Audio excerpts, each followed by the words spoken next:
I received an email, a cease and desist, not to mention her name or to speak to the controversy. I scanned down to the bottom, and it was not from a lawyer, not from an attorney, not anybody who was barred. It was from Cheyenne Bryant herself. I said, I'm gonna walk away. I do not want to be a part of black on black crime. So I let it go.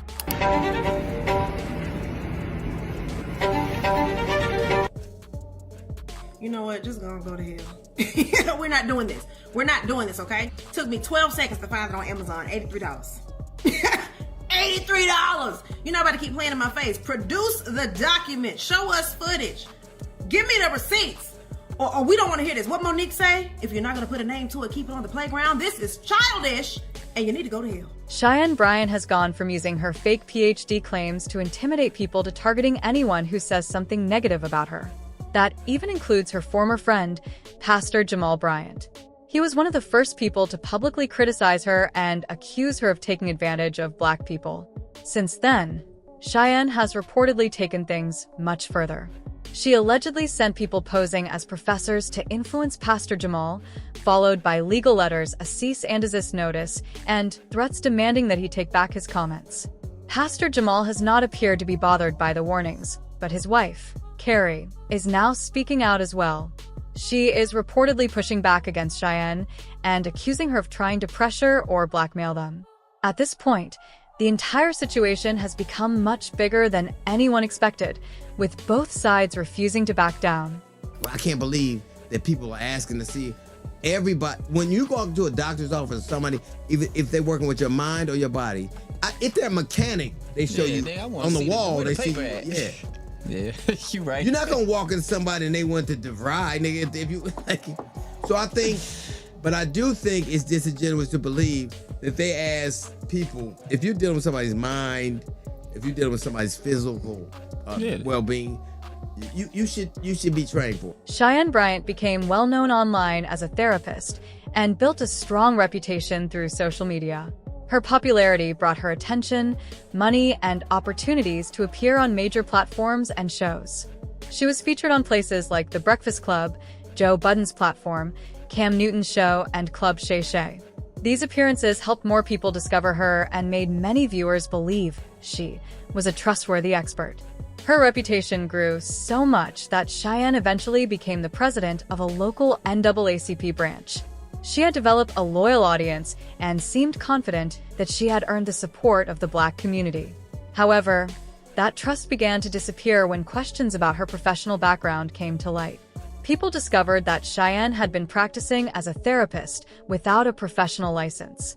She defended herself by saying that she did not have a license because she wanted to help low-income black people who often felt ignored or misunderstood by the medical system. While some people understood her explanation, another issue was much harder to ignore. Cheyenne had reportedly presented herself as a doctor of psychology, even though she did not have a psychology degree. This raised serious questions because she appeared to be giving professional advice without the education or formal training normally required for that role. She also described herself as an expert in marriage and family relationships despite never having been married herself. Her response was that a happy single woman could sometimes give better relationship advice than someone who is married but unhappy. Still, for many people, the larger issue was whether she had the proper qualifications to offer that advice in the first place. Been together 15 years but miserable 13. I'd rather take advice from a single woman or man who's happy, thriving, successful, meaning in their joy, not just in their monetary value, than someone who is miserable in their marriage with a side dude and a side chick, and you want to give me the advice that you give yourself, that you use in your failed marriage. I'll pass. I'll pass. I'll pass. And what happens is married people like to shun on single folks. The Bible also says single people are happy people. Look that up. Look that up. It says marriage Lauren, takes please. discipline. Everyone knows that going to college is a major achievement in the black community. Earning a doctorate is an even bigger accomplishment, and many people would proudly share it everywhere. However, Cheyenne could not provide her thesis or proof of a doctorate degree. She became frustrated and angry when people began questioning her claims and refusing to believe her story. I went to a school, Argosy University, completed an entire program. I went back online to get my official transcripts because I was applying to a law school many years ago to be a professor there. And I had to provide my transcripts, right, to get hired. And I went to contact the school and say, hey, I need my official transcripts. I need my entire thing. And there was no school. I was like, okay, I'm confused. I Google. It says this school has been shut down. I said, oh, well, they got to have records. I mean, they were accredited when I attended the school. They were accredited when I finished the program. I go and look, there is a third party that has the records. Where I contact the third party, that third party only holds records for 2 years. However, while professional therapists were openly calling Cheyenne out for her behavior, she did not receive much criticism from the people or platforms that had helped make her popular. In fact, some people on the Joe Budden podcast defended her, while Cam Newton and Shannon Sharpe remained silent. That silence was noticeable because both had also faced criticism for saying things that seemed to contradict their own behavior. Cheyenne was reportedly caught off guard when Pastor Jamal Bryant personally came online and publicly denounced her. He made it clear that he wanted no part in the story or message she had been promoting. This was especially surprising because Cheyenne had previously appeared on his Let's Be Clear podcast. Jamal had even jokingly referred to her as his play cousin because they shared the same last name. At the time, he supported her enough to give her a platform, although even his audience seemed unsure about the situation. Some listeners questioned why she had been invited and said that certain things she said did not feel right. Once accusations surfaced that Cheyenne had been dishonest and intentionally misleading people, Jamal Bryant reportedly became upset that he had trusted her. He apologized to his audience for giving her a platform and admitted that he regretted the decision. He also made it clear that he did not support her actions and would not stand behind anything she had done. The danger of Sister Cheyenne Bryant, not Doctor, Sister Cheyenne Bryant, is that it pulls us back further because we already had suspicion, we already had a pregnant pause, and we already had an overwhelming trepidation as to whether or not medical mental health was appropriate for us. We have a long-standing, had a pregnant pause around how it is that we have been treated, as cited in the book Medical Apartheid. And so for those who are yearning to breathe free, not having to question the credentials and the qualifiers, raises for us another stumbling block. It was one thing for people on the internet to criticize Cheyenne for misleading them, but she never expected Pastor Jamal to speak out against her as well. She probably thought he would stay quiet and allow the controversy to fade away, just as many other people had done. Instead, Pastor Jamal publicly distanced himself from her, and that appeared to damage whatever credibility she believed she still had. Rather than admitting that she had made mistakes, Cheyenne seemed to push back even harder. She called her critics haters and appeared to make fun of the situation by joining a viral Netflix-related trend. She posted a video of herself wearing what looked like a PhD graduation gown.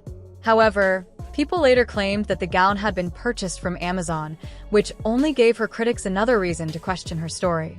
By that point, many people had already moved on from the controversy, so her decision to bring attention to it again seemed strange.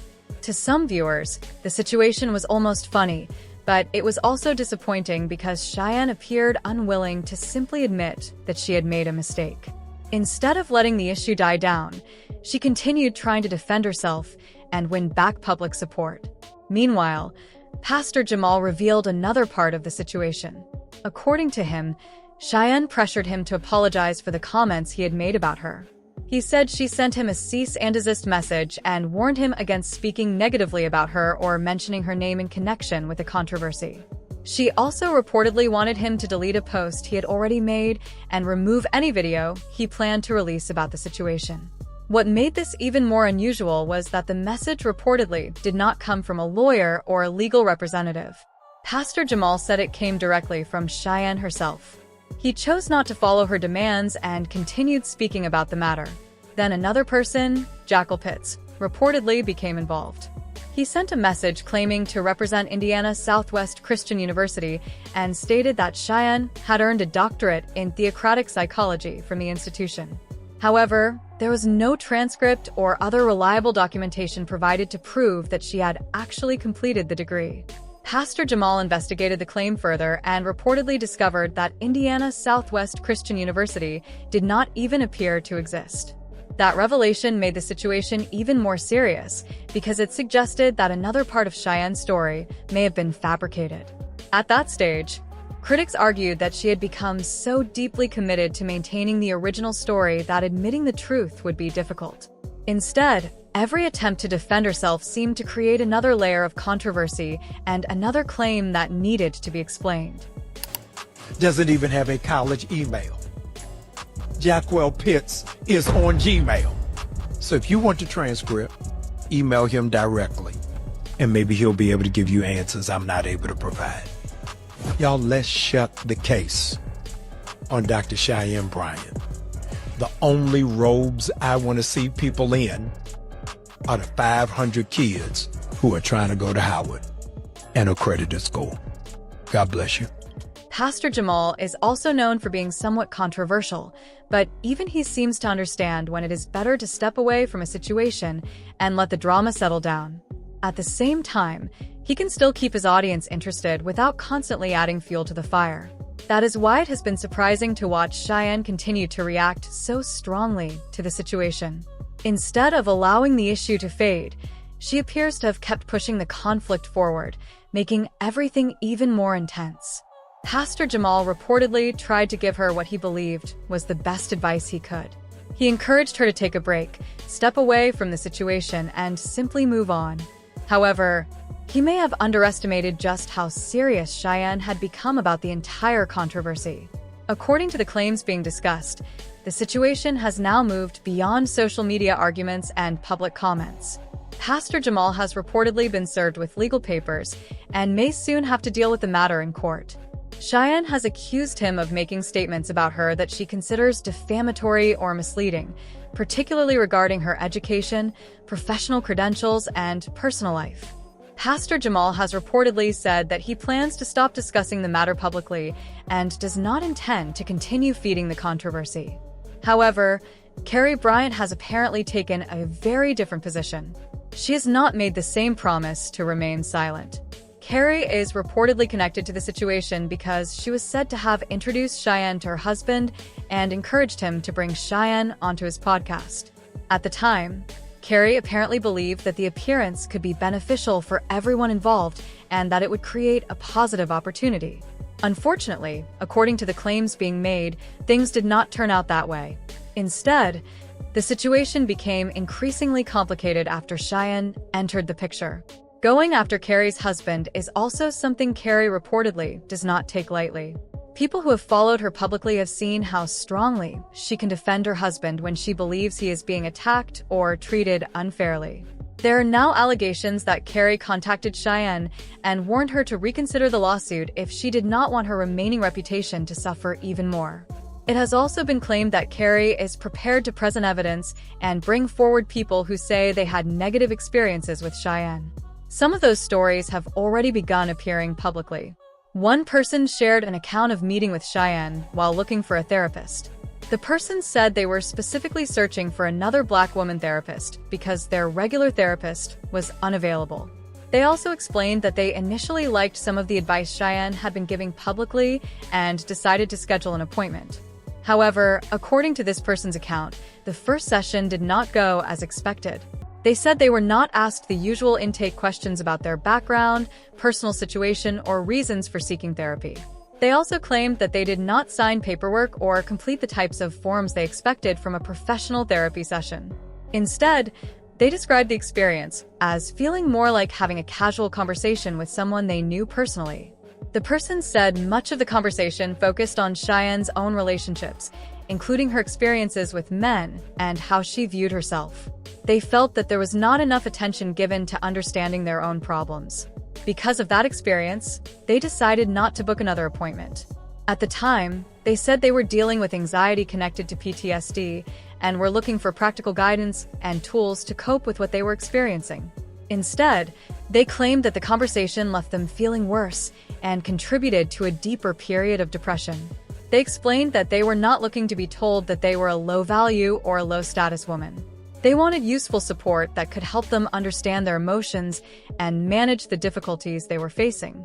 Another person shared an even more direct complaint, claiming they paid $300 for an hour-long session but left feeling judged rather than helped. According to their account, the experience was so upsetting that it triggered their anxiety and PTSD symptoms. They said they eventually had to wait until their licensed mental health therapist had an opening so they could receive professional support. The internet has also produced plenty of criticism. One person claimed that they had been suspicious of Cheyenne for years, particularly because of the way she allegedly interacted with teenagers on the reality show Teen Moms. They remembered being confused by what they considered her biased behavior and said she appeared unusually emotionally involved in the personal drama surrounding the cast.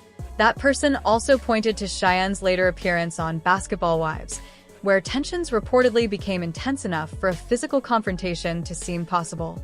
In their view, that incident only strengthened their doubts about her professional image. They sarcastically suggested they would trust advice from a can of Dr. Pepper before trusting Cheyenne. Another criticism focused on Cheyenne reportedly wearing jewelry that says document. The commenter argued that publicly displaying a title is not the same thing as providing proof of academic or professional qualifications. Critics have questioned why so much attention appears to be placed on image and presentation when what they really want to see are documents supporting claims about education and credentials. Some critics have also accused Cheyenne of using social media posts and provocative photographs to distract from questions about her background. These claims are opinions from commenters and should not automatically be treated as proven facts. Still, the growing criticism shows how much distrust has developed around the controversy. At the center of the dispute is a simple question. If Cheyenne's degrees and professional credentials are legitimate, why not provide documentation that supports those claims? From the critic's perspective, asking for proof is different from making accusations.